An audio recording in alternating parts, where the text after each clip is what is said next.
Well.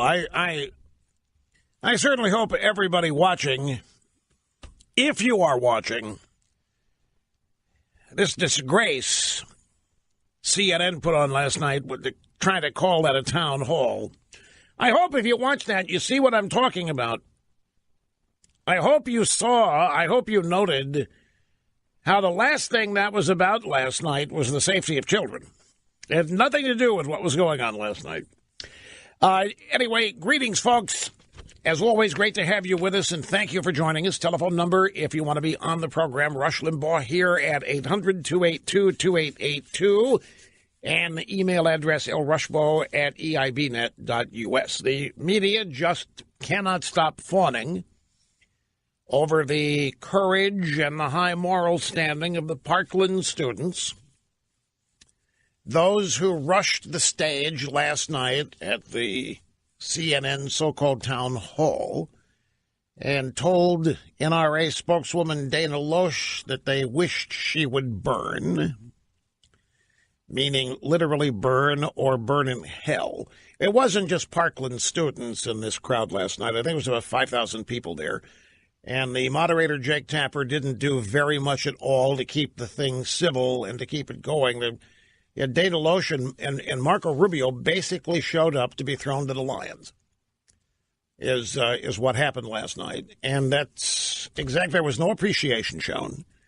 There was no, you can't reach across the aisle to these people, folks. You cannot. It just isn't possible. They're not there for that. Those people in that crowd last night were not there for any kind of understanding. They were not there for any kind of agreement. They were not there to cross the aisle, compromise, any of that. They weren't there to learn anything. And they weren't there to get to the bottom of what happened. They weren't there to protect the lives of children. That's not what this thing was about last night. This thing was a vehicle for frustrated leftists to once again vent their hatred and vent their outrage over the fact that they were rejected at the ballot box in November of 2016. If you were one of them, you'd be mad, too. Everything they believe in bombs, blows up, and doesn't work, from Obama administration policies to ways they want to make children safer. I mean, if you boil it all down, the government cannot protect your kids at school. It's the government in charge of it. It's either a state government, elements of the national government, certainly elements of local government. They can't keep your kids safe. There have been no changes in techniques, stratagems to keep kids safe since Columbine. There have been no changes. All there has ever been is an outraged, petulant, childish cry and demand and a spewing of hatred for the NRA.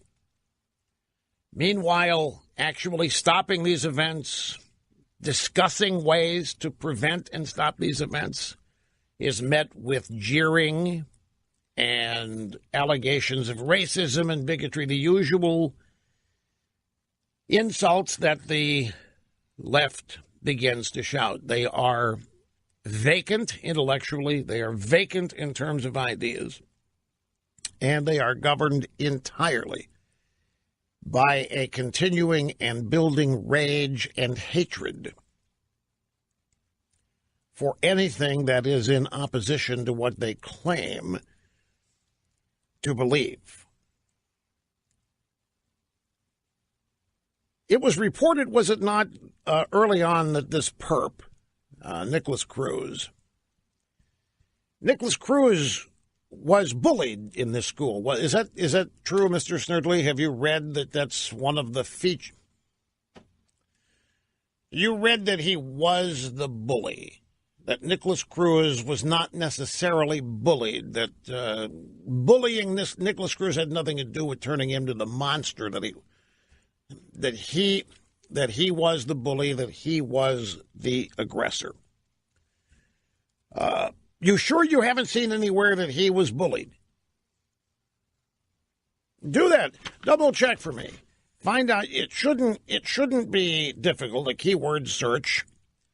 at DuckDuckGo if you don't want your search to be tracked, or Google if you want Silicon Valley to know what you're thinking and doing.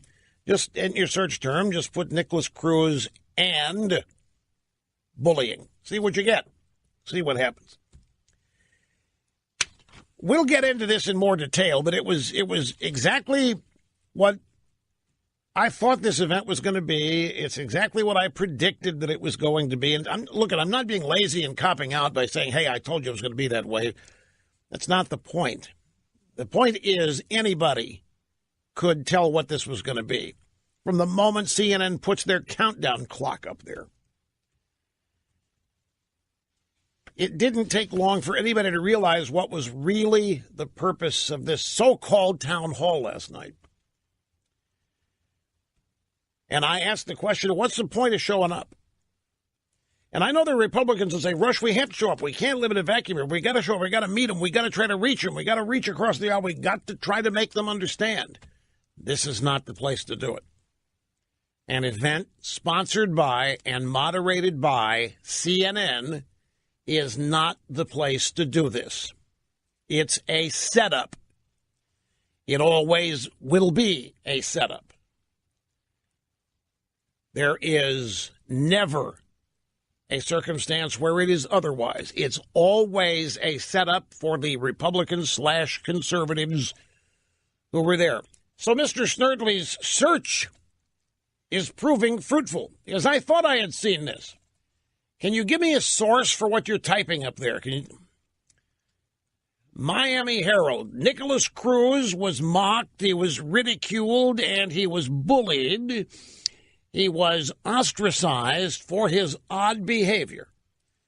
Now, granted, this is not reported frequently because this guy is the villain, and reporting on him as a victim of being bullied, it makes him a victim. Obviously, we can't have that. But I just have to observe that there you have it, right smack dab in the middle of the Miami Herald. He was mocked, he was ridiculed, he was bullied, ostracized for his odd behavior. Could we throw in the mix that might be one of the reasons why he flipped out? Could we say that?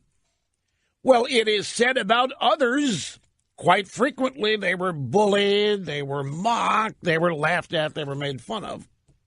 If we say that, and if we point that out, then upon whom does that fall? Who did the bullying? Who was doing the mocking? Who was doing the ridiculing? And who was doing the laughing? Who was unmercifully making fun of Nicholas Cruz? I will leave it to you to answer the question. And then fill in the blanks. Because the leftist advocates here are solely focused on the NRA and want you to blame them and the gun. I am amazed. I really am at how little anger there is at the shooter. Look at the venom for Marco Rubio and Dana Loesch last night. Look at the literal, raw, almost out of control hatred for two people that had nothing to do with it. Except in the eyes of the media and some of the attendees last night, they had everything to do with it because one of them's a spokesbabe for the NRA and the other one takes money from the NRA. So in that convoluted world, it makes them responsible. In fact, not only is there no anger aimed at Nicholas Cruz, there is some sympathy. See, this is part of the way this is done.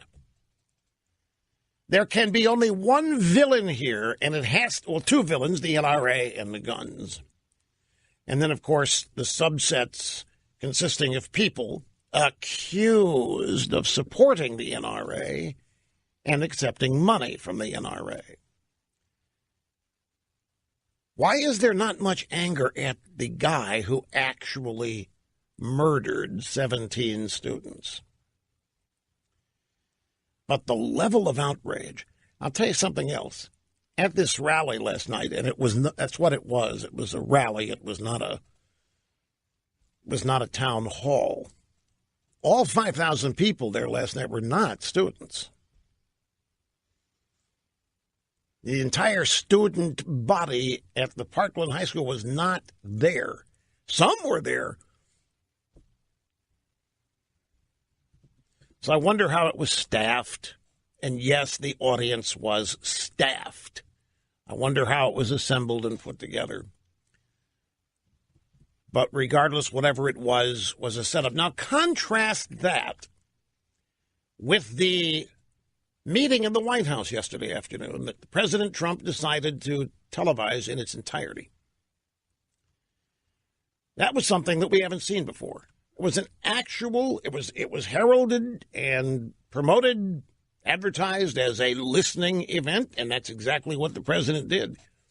He sat there and he listened to points of view from all over the place.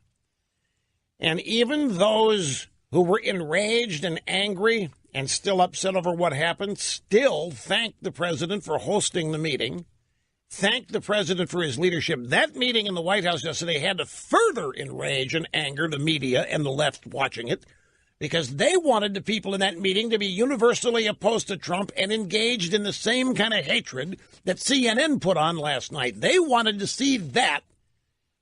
They did it in the state dining room of the White House. But that is not what happened. They tell us that Donald Trump is unstable. They tell us that Donald Trump is erratic, that Donald Trump is unpredictable, that Donald Trump is uncontrollable, that Donald Trump is a ticking time bomb. Whatever it is, they use to describe a volatile, out-of-control personality. And yet, what did everybody see? We saw a calm, respectful president of the United States who genuinely seemed engaged in problem solving. We saw an adult. And, I saw there was an interview after the event. I was watching it. I think it was CNN, actually. They had some guests on there. So, we haven't seen anything like this in the White House in 10, 15 years. We haven't seen anything like this. He was complimentary about it. I said, wait a minute. We saw this all kinds of times when Obama did these kinds of things all the time, except, Obama did a job summit, summit on the stimulus bill, a summit there, summit there. Every one of them was about Obama. And I found it interesting, this guest did not remember that Obama did a bunch of these kinds of meetings in the White House. Remember the meetings Obama was famous for? I remember Thomas L. Friedman of the New York Times attended the one on jobs. But Obama did a job summit. Might have been the state dining room as well.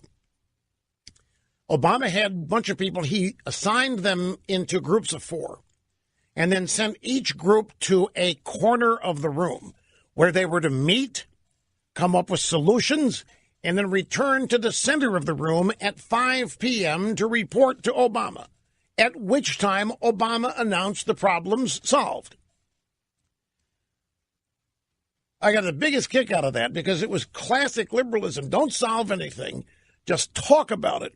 Put people who are allegedly the smartest people ever, put them in the room, have them sit there and talk about things and announce their conclusions with Obama as headmaster accepting the recommendations at the end of the day at 5 p.m. Problem solved. Media talked about it. It was the most wonderful thing. After every one of them, the media was practically in permanent orgasm on the days that Obama did these things. And yet there's a guest on CNN saying we haven't seen anything like this in the White House 10 and 15 years, maybe longer. CNN last night was a facilitator of and a promoter of rage, of anger, and deranged, unhinged, barely civil behavior. There was no intention on the part of anybody in that room to listen to anybody who was not on the same page. If you watched the Trump meeting in the White House, it felt like a conversation, and every person that spoke was treated with respect and was not derided, was not mocked, was not laughed at, was not made fun of. Many were applauded. It was real. It wasn't scripted. It was real and it was genuine, and you could tell that the people who were there participating knew it was real. They knew that they weren't props. None of them acted offended. None of them insulted Trump by rote. And there were a lot of Parkland students there. And not all of them are supporters of Trump, but every one of them was respectful. You didn't see any respect at all last night on CNN. I'm sure that hard left viewers, socialists, communists, Democrats were probably thrilled with what happened on CNN last night.